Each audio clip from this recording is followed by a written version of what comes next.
ጦርነቱ ተጀመረ። በዚህ ጊዜ የስርዓተ አምልኮ ስርዓቱ ከፈጸሙ በኋላ በ10 ሰዓት በሰርክ ሰዓት ስርዓተ ቅዳሴው ሰዓታት የነጉን ጸሎት ከጨረሱ በኋላ ካህናትም ሰራዊቱንም ሁሉ ነገር ከተዘጋጀ በኋላ ንግስቲቱ እንግዲህ ደንጋ በታክሿ ይዛ ስማኒ ጊዜ ጸሎቴ ወስለት የሚለውን የዳዊት ጸሎት ጸለየች ነው የሚለው።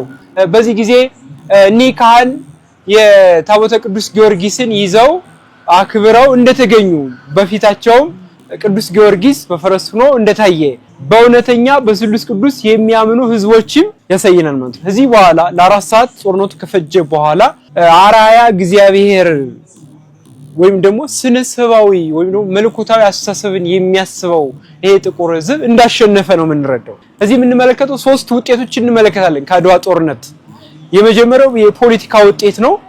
በፖለቲካ ውጤት ኢትዮጵያ ነፃነቷን በዓለምም በአፍሪካም ዘንድ አስከብራለች፣ ብቸኛም ይላታል መጽሐፍ። ሁለተኛው መንግስታቸው ተሸልሞ ተከብሮ የተላከው ወደ ጥቁር ሀገር መንግስታቸው አፍሮ ተዋርዶ ተመልሷል። ሶስተኛው ግን ትልቅ የሆነ የኦርቶዶክሳውያን የአመራር ጥበብ ማለት ነው። ዩኒፋይድ ሊደርሺፕ የሚባለው በእንግሊዘኛው ማለት ነው። አንድ ልብ የሆነ አመራር ጥበብን እንረዳለን ማለት ነው። ጦርነቱ በዚህ መልክ ተቋጭቷል።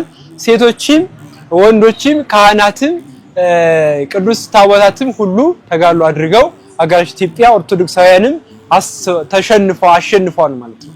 ስለዚህ በዚህ ክፍል አንድ ላይ ማየት ያክል እዚህ ላይ የመጀመሪያው ስዕል የምናየው እዚህ ላይ ቤተክርስቲያን አለች። በቤተክርስቲያኑ ዙሪያ ደግሞ የኢትዮጵያ ካርታ አለ። ለምን የኢትዮጵያ ካርታና ቤተክርስቲያን ተገናኙ ስንል ቤተክርስቲያንና ኢትዮጵያ የአንድ ሳንቲም ሁለት ገጽታዎች ናቸው። በቤተክርስቲያን ውስጥ ኢትዮጵያ አለች፣ በኢትዮጵያ ውስጥ ደግሞ ቤተክርስቲያን አለች ማለት ነው። እዚህ ላይ ደግሞ ቤተክርስቲያንንም ኢትዮጵያንም ማን ይጠብቁታል? ቅዱሳን መላእክት። ስለዚህ ኢትዮጵያና ቤተክርስቲያን ዙሪያ ማን አሉ? ቅዱሳን መላእክት ማለት ነው። እና ይሄ ስዕል የሚያመለክተው ይሄ ነው። እዚህ ላይ ደግሞ የምናያቸው አጼ ሚኒሊክ ናቸው። በዙፋናቸው ላይ ተቀምጠው ነው። እንግዲህ አጼ ሚኒሊክ የተለየ የክብር ስም አላቸው። ሞአንበሳ ዘእምነገደ ይሁዳ ሞአንበሳ ዘእምነገደ ይሁዳ አጼ ሚኒሊክ ስዩመ እግዚአብሔር ንጉሠ ነገሥት ዘኢትዮጵያ ይባላሉ ማለት ነው። እዚህ ላይ የሚያሳየን ይሄን ስዕል ነው።